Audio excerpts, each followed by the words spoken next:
trabaho madali.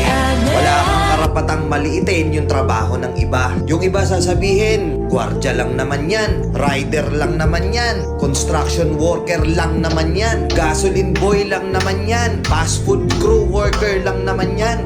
Pucha, nagkaroon lang tayo ng maganda-gandang klase ng trabaho. Akala na natin kung sino na tayong entitled sa mundong to. Minamaliit natin yung mga taong mas mabababa yung sahod sa atin.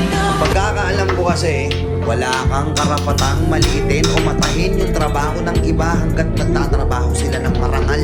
Walang trabahong madali. Lahat nagdadaan sa hirap. Lahat nagsasakripisyo.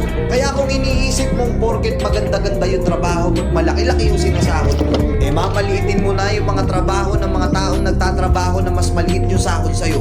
Mag-isip-isip ka.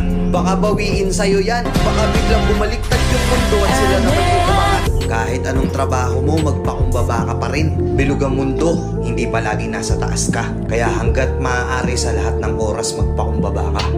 Di ba? May kilala pa kayong ganito? Minsan na rin pa kayong nilait ng mga ganitong klaseng tao?